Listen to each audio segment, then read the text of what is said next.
All right, welcome into Fox and Friends on this Monday morning, Labor Day. We're joined now by Jason Chaffetz, former Utah GOP congressman and Fox News contributor.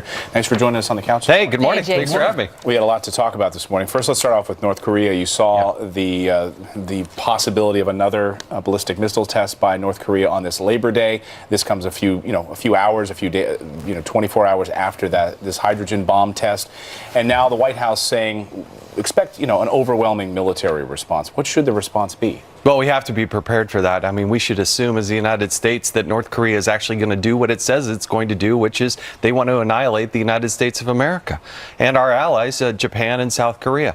Now, we have to be prepared for the overwhelming military force. And I do think we're prepared for that. I think Secretary Mattis gives us the confidence. And President Trump, of all the things he's done, I think he's probably done this better than anything. I don't think that sanctions will do much. I think you want to choke them off financially. But I actually heard Abby earlier this morning talk about what is China really worried about? They're worried about this influx of millions of people migrating or being forced to go into China because they're the ones that share the border. But I don't think sanctions will really do much. You have to talk the language of the North Koreans.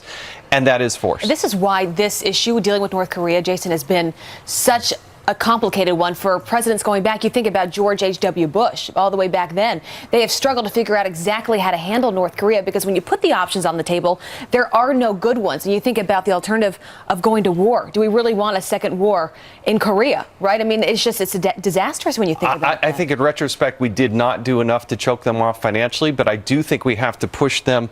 And when I say them, the Chinese more than anybody else, because the Chinese have the most vested interest. They probably have the most influence.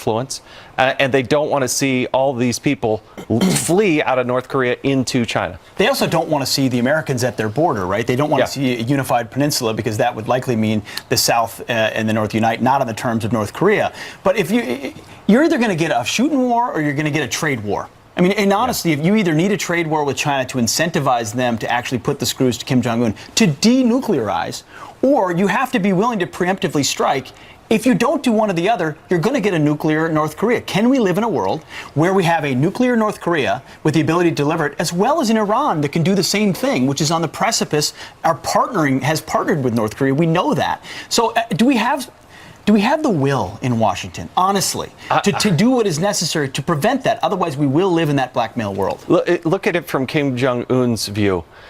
Iran is pursuing a nuclear weapon, and what did the Obama administration do? They gave them $150 billion in a pathway to get there. And so that's the message that has been sent to North Korea over time. Now, we have a new president, a new directive, and hopefully they're getting the message. But we have an imperative to make sure that militarily we can take them out. And you're going to have to probably prove that sooner rather than later. That would require support from Congress eventually, right? Your colleagues, who a lot of people aren't big fans of at this point, haven't shown much spine, including the Republican leadership. Would they have the spine to back a president who does what's ultimately necessary when the chips are down? I would love to see them proactively do a resolution before we have to get to that point to show unification on both sides of the aisle that we're behind the president and we're behind the troops and we're behind doing whatever it takes to make sure we protect ourselves and our allies. Let's talk about DACA this morning, the Deferred Action for Childhood Arrivals. Those kids who were here in the United States at no fault of their own based on what their parents did. There are now 800,000 of them living, working here. Many of them, we had some graphics earlier in the broadcast this morning talking about their contributions to the economy, many of them going for advanced degrees. We know that the president has said that he's conflicted about it, that he's emotional about it. We've heard from Sarah Huckabee Sanders and others that the president is weighing this heavily. We now know the reports that he could extend this for 6 months, President Obama's executive order.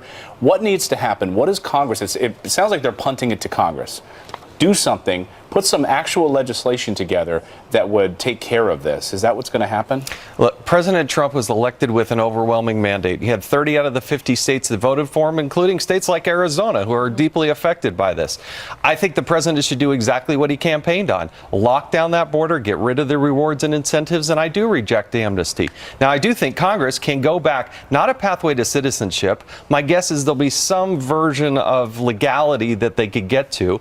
It sounds like this 6 months, grandfather clause is some reality to it. But I do think if they can do the border security and lock down the wall, that would also, I think, bring the Democrats to the table to help hopefully come up with a bipartisan piece of legislation. Right. I mean, you got to do something, right? Because what's stopping parents from just wanting to bring their kids over here to have a better life? I mean, everyone's going to want that for their child. But you experienced this as well in the state of Utah, dealing with immigrants coming over, and you get that it is such an emotional one. You know, you're dealing with separating families, and you're dealing with young kids, as Clayton said, who came here through no fault of their own. What does the president do about the 8,000 dreamers that are already here? Because that's where it seems like 800,000. 800,000. I mean, that's where it seems like he's feeling quite conflicted. Yeah, I mean, look, you do feel for somebody who was 2 years old and their parents brought them over, and do you punish them as well as the parents? But there are consequences to this, and I don't think you give them a reward which leads to citizenship. I just don't believe you should do that. I think there's a conflict somewhat in President Trump's approach in that he said he wants to cut the number of visas in half.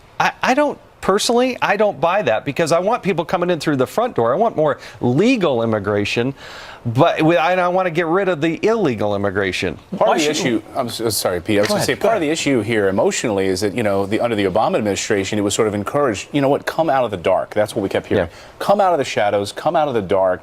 We're going to protect these children who are here at no fault of their own. And now it's as if they're going to, the question is, could they be punished because they came out of the dark? They listened to the United States government, and now they're going to be punished. But we're a nation of laws. And that's the way it works in this country. President Obama did a great disservice along the way. First of all, the Democrats have the House, the Senate, and the presidency. They didn't do anything on this issue. It was only a few months before a presidential election that he put this out there. You can't just change the immigration law through an executive order. That's not the way our country works. Well, he's seeing that now as President Trump is now looking to change it. President Obama ran on come out of the shadows. President Trump ran on, I remember the forgotten man, the guy who doesn't have a job, who's waiting for VA benefits, who played by the rules and Washington ignores. And now we've got an entire... Paul Ryan and the Democrats and everything, obsessed with 800,000 people here illegally. We can have big hearts and feel for them, but they're here illegally.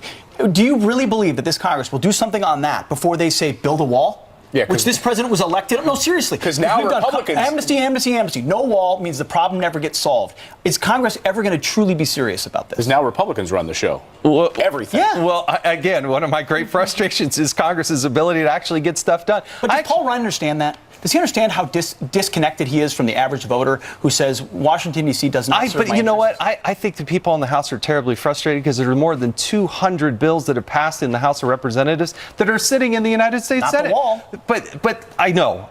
And that's where the funding and the appropriation and that has to happen. You know what's so funny? And I do think that's going to happen in September. I mean, we have senators on, and they say the opposite. We do all this stuff here, and then, they can't coordinate with the House. Go back to, you blame each other, right? Well, they have to go sit in the room together, for goodness sake. Right. Think about the health care vote. John McCain, all we were trying to do is have a vote on whether or not to have the debate. That wasn't the passage of the final bill. The Senate, the most deliberative body on the face of the planet, couldn't even vote to have a debate about health care. Yeah. No, it's true. It's unbelievable when you think about it that you've got two, like you said, Clayton, every lever of power. Yet nothing happens. It shows you how powerful the establishment really is. Mitch McConnell told us in July that they were going to stay deep into August so they could work out this heavy agenda, only to excuse themselves early. Yeah. They couldn't even fulfill the promise to stay and work in August. Can I ask you this? Does President Trump... his role in dealing with Congress, because that is something he campaigned on. I can bring Democrats and Republicans together. I can get things passed. I know how to negotiate. I'm a businessman.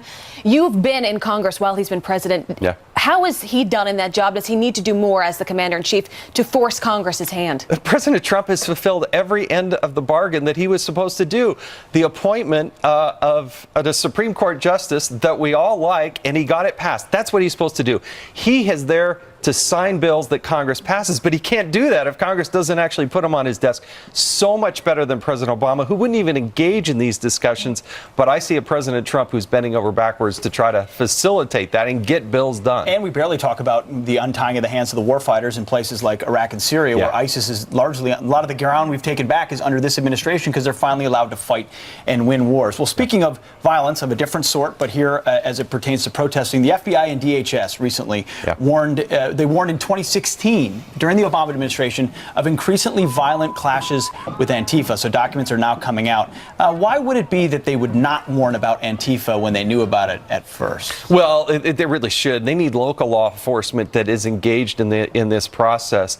But I think there needs to be a little bit of uncovering and a little bit of discussion with Homeland Security as why they didn't take a more public position on this. I do credit, surprisingly, Nancy Pelosi, who finally called it out. Yeah. It took a little while, but she did get there. And I think everybody on both sides of the aisle should be able to call out violence, for goodness sake. Attacking Yeah. police officers. Yeah.